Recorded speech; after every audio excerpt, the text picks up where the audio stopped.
Hey guys, thanks for watching. So as you can tell from the title, what I'm going to talk about right now is why Trump supporters and Republicans should join the Libertarian Party. So for those of you who don't know, I actually was a Republican. Um, I was raised in a Republican household. When I was old enough to vote, I registered Republican. I voted for Mitt Romney in 2012. And in 2014, I voted straight Republican ticket. I don't even remember who the names were on the ballot back then. Um, it wasn't until 2016 that I started to swing libertarian. So I've done plenty of videos ripping Trump or the Republican Party. You can go watch them. I'm not really going to do that today. I'm going to offer constructive criticism to the Republican point of view and show the overlap that the libertarian platform shares with Republicans. So, first off, we like guns just like you guys. I know that's a huge thing for Republicans. It's a huge thing for libertarians too. I've got my M1 Garand right here in 1955. And I've also got my AR-15 right here. It's an M&P 15 5.56. I own 20 guns, and I'm an avid shooter, huge Second Amendment supporter. So are all libertarians, at least all the ones that I know. That is a huge area of overlap that we share with you guys. And I believe that Republican voters are very pro Second Amendment, even though Republican legislators aren't. So that's something that we definitely share with you guys. When it comes to lower taxes, smaller government, those types of things, we are in lockstep with the voters of the Republican Party. We totally agree. We don't think that the government is good at managing your funds. I think that, most libertarians and most Republicans think the further away the government is from your home, the less control over your life it should have. Your town and your state are much more familiar with your needs and are going to be able to accommodate you much better. So the closer to home something is, yeah, sure, you'll probably be more receptive to, voting to build a new library in your town, or, voting to improve the roads or whatever. You are, the closer something is and the more control you have over it, the more relevance it has to your life, the more likely you are to care about it. But sending all your money to Washington, D.C., and then expecting it to be redistributed and sent back in an effective way is a skepticism that we share with you guys. Another thing is self-ownership. We believe in property rights and that you own yourself, you own your property, and you own your money. That the government doesn't have the right to just take whatever it wants from you. I think property taxes are some of the they're the most abhorrent tax that we have in the United States. It proves that you don't actually own anything, that you're really just paying rent to the government to keep them from repossessing you whenever they want. So libertarians are with Republicans on smaller government, less spending, less taxation, gun rights. We're with you on the Constitution. I think a lot of Republican voters do care a lot about the Constitution and that the government is restricted by it. And obviously it hasn't been. We believe in following the Constitution to a T, and you have to take the Constitution literally, because if you don't, then you can, leave the parts out of it that you don't like, or interpret it however you want, and then there's no standard to hold anyone to anymore. So the Constitution has to be taken literally. If you don't like the way something is written, then you have to change it. You can't just, say, oh, well, I believe in the Fourth Amendment, but, the Patriot Act is okay. Or, oh, I believe in the Second Amendment, but, assault weapons bans. You can't do that. America first, that's been a huge message throughout Trump's presidency. And I wish it had been acted out, not just spoken about, but that is the libertarian philosophy. Libertarians want to stop sending foreign aid to all these other countries. We think that if we are going to be spending money anywhere, it should only be here. We think that all these wars that we've been tangled up in over the decades, that they haven't done anything good for us, that they've sullied our image around the world. We believe in taking care of America because America has a lot of its own problems, instead of trying to run the world in America's image and giving billions and billions to countries that don't want or need help, instead of keeping our money here at home.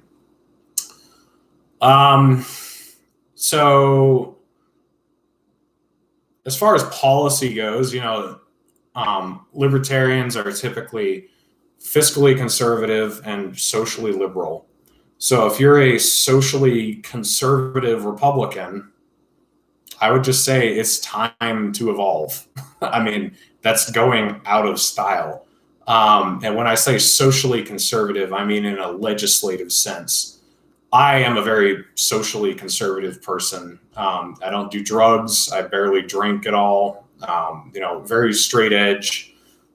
I fit in very well with Republicans and Trump supporters on a social level. But I realize that the government should not be mandating the way other people live. If I want someone to live a different way, it's up to me to try to convince them that my way of living is better than theirs. It's up to me to try to influence them. It's not my job to try to change government policy so that they have to be more like me. As long as they're not hurting anybody else, as long as they're not destroying my property or, destroying the environment, then I have no right to tell them what to do. They have autonomy over themselves, just like I do over myself.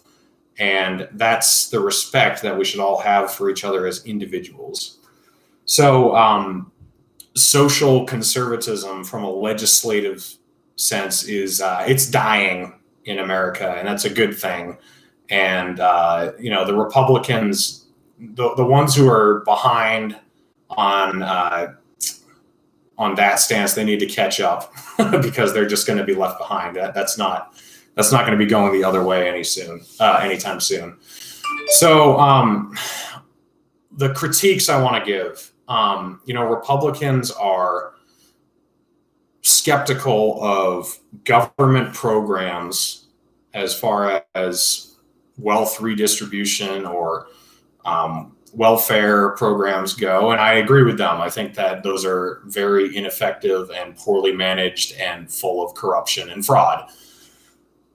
But a lot of Republicans don't carry that to institutions like the military, like the Border Patrol, like the CIA or the NSA. Obviously, this isn't all Republicans, but a lot of them end their criticisms with social programs. And you've got to look at where the money goes. This giant corporate spending bill that was passed a few weeks ago, look at where all that money went. It all went to the military. It all went to aid to countries like Israel and Egypt and, places that are just going to use it to further their militaristic goals. If you are not skeptical of how the military spends its money, I don't think you can call yourself a fiscal conservative. Like, we spend I think it's more than the next 10 countries combined right now. Under Trump, the military budget has doubled. It's been like 800 billion a year. That's so much money, and so much of it goes into technologies that are outdated and are not even necessary anymore. We still have this idea that we need hundreds and hundreds of ships and tanks. When things are different now, we don't fight battles with ships. We use aircraft carriers that have airplanes now. The technology is just completely different.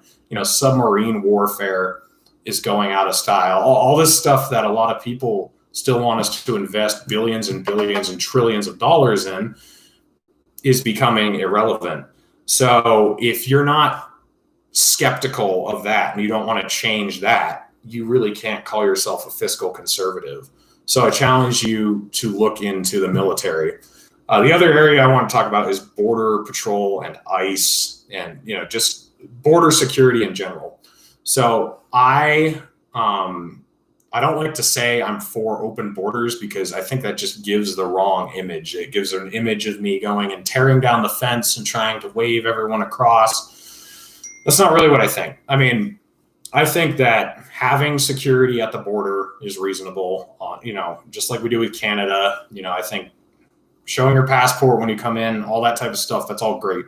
What I am against is the militarization of the border and the attempt to try to secure thousands of miles of border in the desert. It's just such a waste of money. And it also opens up excuses for tons of abuse. When ICE can just detain people and operate outside of the Constitution, they're basically like a secret police for the border security. You can't be okay with that. The Border Patrol can pull anyone over for any reason within 100 miles of the border. That's the entire state of New Hampshire, where I'm from. The Border Patrol can just pull you over, and then they can detain you pretty much. What are you going to do? You're going to stop them? They don't really always have to have probable cause. They can just do it.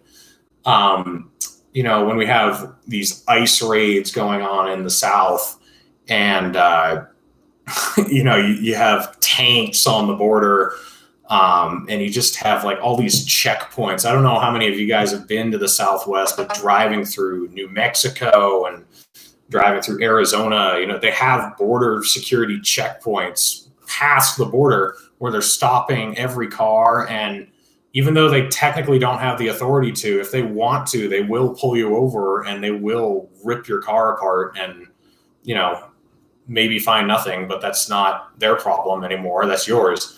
And a lot of this happened under the Obama administration. Obama deported more illegal immigrants than any other president in history. And he ramped the border security up a ton more than George Bush did. And Trump has just continued it. But this is not a fiscally conservative thing. And it's also not, it's not really a free market capitalist approach either. A free market capitalist approach is about having steady immigration and people coming here to work and keeping the economy going. It's this policy that the Republicans seem to support now. It's really protectionism. It's really I don't know. It's a new direction that hasn't been held in the past. And I've worked with Mexican immigrants in Colorado. I was working at a roofing company, and it was decent paying, it wasn't great, but it was decent. Starting pay was $16 an hour. And you would just show up and you would roof. And the roofing company could not get people to start and stay. Like, someone would come and work for like one day, and they'd have enough of the work and they'd be gone. They wouldn't be back. The only guys who would consistently show up on time and have their tools and do a good job were all of the Mexican immigrants, because they came from Mexico and they knew there was opportunity here, so they were going to work for it. Although American guys, like I was one of like 6 or 7 out of about 70 employees that was probably born in the United States. And the employer would happily hire someone who was born an American citizen, who spoke very good English, who was white. All these things are aesthetically popular toward employers, but these people would just show up and work 2 days and be done and be gone. So this narrative that the Mexicans are stealing our jobs, or that they're working for $2 a day and driving our wages down, it's just really not true. The only time that they are working those ridiculously low wages is when it's under the table and they're getting paid cash, and the conditions are extremely harmful because it's illegal, and they have to do their work in the shadows. And just like any other prohibition, when there's a prohibition on something, when people actually engage in it, it becomes much more dangerous, much more detrimental, much more harmful than if it were done out in the open. So this crackdown on immigrant work it hasn't done anything good for anybody. It hasn't stimulated the economy. It hasn't encouraged immigrants to come in a more open process like we would all appreciate. And it doesn't do anything for our civil liberties when they can just pull over whoever they want or go raid a house and try to find someone. It's just not good. So if you want to save money and you want people to come here legally, and you want to end this crisis that we have at the border, you should want to streamline the immigration system, and you should want to get rid of this giant bureaucracy we have. So if you are truly a fiscal conservative who believes in small government and believes in capitalism, then maybe your opinion on the border should change slightly. And there are different degrees that people take this to. Some people are for completely open borders, so we'd be like Italy. Other people just want a streamlined immigration system, and they want something fair that works for everybody, and they want to get rid of these really disgusting policies where people are kept in cages and they're separated from their children. So any of those positive directions are good. Like I would encourage you to look at the immigration argument again and try to figure out what's actually going to fix the problem. The other thing with the immigration problem is a lot of it is from destabilizing countries like Bolivia and Venezuela, and then we wonder why people try to evacuate and come north. I mean, imagine if in Canada we removed their president and we started funding terrorist organizations, or some right-wing organization that we wanted to take over Canada and that was killing people or whatever. Don't you think a lot of Canadians would be trying to escape to the United States? The reason they don't is because there's no reason to flee Canada. And then this segues into another good area, the war on drugs. So a big reason for a lot of the crime relating to the border and immigrants has to do with the war on drugs, because there is a prohibition in the United States on drugs. And as I've said earlier, I am not a drug user. I'm a truck driver, so I can't use them anyway. But even if I weren't, I probably wouldn't, because I just don't have the desire to.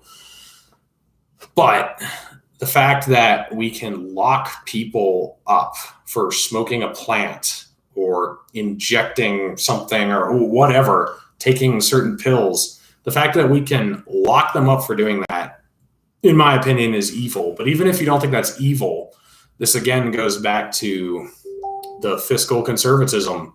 Look, think of all the money we're wasting on keeping all of these people locked up. And then even if they don't stay locked up forever, then they have a record, and it's hard for them to get jobs, and it's easier for them to just get back into crime, get back into selling drugs, and then they end up in prison again. And then there's just this perpetual cycle where this guy will get arrested when he's 18, and then from there on out, he'll just be involved in crime for the rest of his days, and he never gets out of that cycle. Republicans have got to wake up on this issue, and it's not just drugs. It's really anything like, prostitution. I'm not a fan of prostitution, but why are you locking people up for it? Just like with the immigration thing, when there's a prohibition on something, it makes the practice much more dangerous, much more harmful to everyone involved. That's what's happened with prostitution. That's why there's all these sex rings and, just disgusting practices that if it weren't illegal, a lot of this stuff would have to come out of the shadows into the light, and it would be much better. And with all of these things, if they were legalized, a lot of people think that, everyone would just go start doing all these things because they're legal. That's the only reason they don't. They don't do them because they're illegal. I guarantee you, my dad will not start using heroin tomorrow if it becomes legal. My sister is not going to become a prostitute. It's just dumb. That's not how people think. I mean, just think about it yourself. If all drugs were legalized tomorrow, would you go use heroin? Probably not. So, I mean, this is all just a big fear tactic to enable these policies. Another thing with the war on drugs, it really comes down to cronyism. I think it was in the 30s, hemp was coming dangerously close to being a competitor for paper. And so the paper industry lobbied to demonize the hemp industry, and they came up with the term marijuana to make people think that Mexicans were the ones using marijuana. And they had this fear campaign against it and how it would destroy your brain cells and how it would ruin you. And they got it banned. They got marijuana illegalized. And that fear that was instilled in people over the drug war back in the 30s is still pervasive today.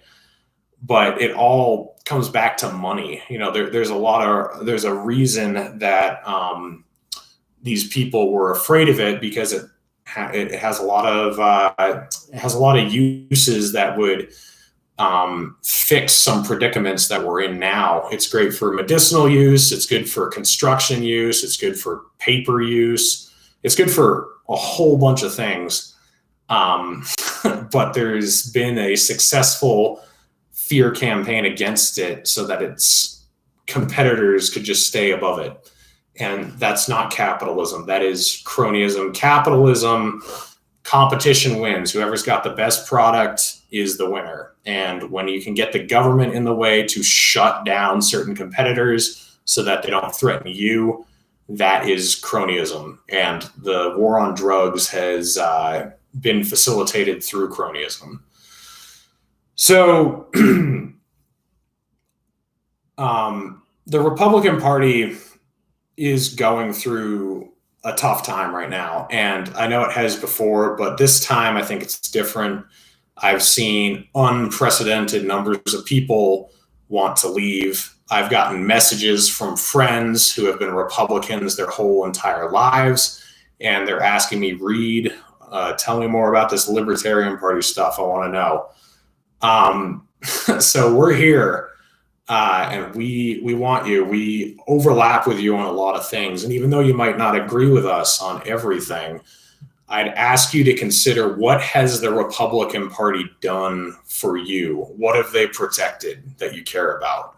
Whether it's abortion, gun rights, low taxes, America first, like whatever it is, name the issue. What have the Republicans done for you? So even if you disagree on immigration or you disagree on drugs, whatever you disagree with, know that the Libertarian Party, it has only had people that will fight for you. we're small and we're disorganized, but we're not corrupt. There's talk of a lot of Republicans trying to start something like the Patriot Party or reinvigorate the Tea Party, and that's fine. If that's what you want, go for it. But I would challenge you to think about how successful that's going to be. It's going to be even smaller than what the Republican Party is. To have a movement that's large enough to overcome the establishment, overcome corruption, overcome the hacks who have overtaken our country, you're going to have a movement that brings factions of the right and the left together.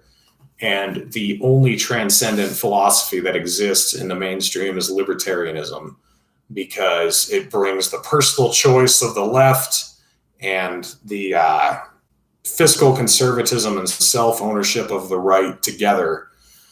And it's really the only way that we can survive as a country. There's lots of talk about secession or civil war or splitting up. The only way that this country is going to survive is through decentralization. And I know that's something that a lot of Republicans look fondly at as well. So, check out our platform. Go to lp.org. I'll put a link in the description. See what it says to you. And like I said, you can't expect to find a party that's going to agree with you on everything. And if that is what you're looking for, then I challenge you to think about what your party has done for you. If you guys got any questions, throw them in the chat and I'll answer them. It looks like I've got one right now, but I'm going to be closing this video out soon. So if you got any questions, just go ahead and ask. So someone said, like when Twitter and the government shut down Parler. Yeah, that's, I think he's talking about cronyism there, because that's what I was talking about earlier. Yeah, so that's a great example of cronyism. What's happening to a lot of conservative voices right now throughout the internet, whether it's on YouTube, Twitter, Facebook. That's a great example of the government using the private sector to its own for its own gain. And I've talked about this in a few of my videos recently. There are some libertarians that are just holding the ground of it's a private company, it can do whatever it wants. First of all, just because it's a private company doesn't mean you can't criticize what it's doing. And second of all, when it's become basically a third arm of the state and it's doing whatever the state wants, is it really private anymore? Then it's becoming like a Raytheon or Halliburton situation, which is when the government and private enterprise have kind of welded themselves together into a corporate fascist, mess. And that's what we have with social media. So with social media, there should be a complete divorce from government and state. One great example is social media companies are required to allow backdoor access to the government so that the government can see all of your search history. They can see the websites you've been to. When they're doing stuff like that, they're not acting as a private company anymore. They're acting as a facilitator of the state, and that should be illegal. Yep. And the other guy says, thank you. All right, guys. Well, thanks for watching. And this will be uploaded after I end the video. So please share it with your Republican friends if you like what I had to say, and comment after I end the video if you have anything else. I got one more comment here. Ding, ding. Marriage of the state and corporations equals actual fascism. Yes. Thank you. We see the word fascism thrown around a lot these days, and it's a very real threat. It's actually a bigger threat than true socialism or communism. We live sort of in a fascist country when the government props up corporations, and specifically when the government funds corporations, which is what I alluded to with Halliburton and Raytheon, that is fascism. Your tax dollar is going to private entities through the force of the government.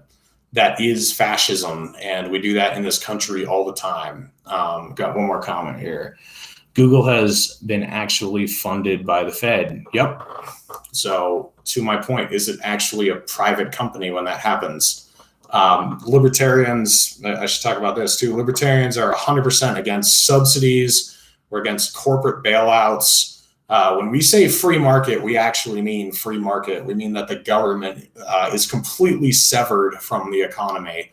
I personally believe the government should only be there for things like lawsuits and basic environmental protections and things like that. But they should not be dictating, who you can hire, how much you have to pay people, all that stuff. The government should be completely separate. Wall between church and state, wall between business and state. I feel the same way. Anyway, you're awesome, Reed. Thank you, Quattro Jones. I appreciate it. If you're a Republican who's sick of your party and you're not looking for something that's more right-wing, more nationalist, more corporatist, you actually want something that believes in small government, believes in individual liberties, follows the Constitution, then check out the Libertarian Party. That's where you belong. Got another comment here, and then I'll close out. Government should not pick winners, just ensure everyone is playing by the rules. That sums it up pretty well. All right, guys, thank you for watching. And like I said, feel free to share this video. It will be uploaded after I end the stream.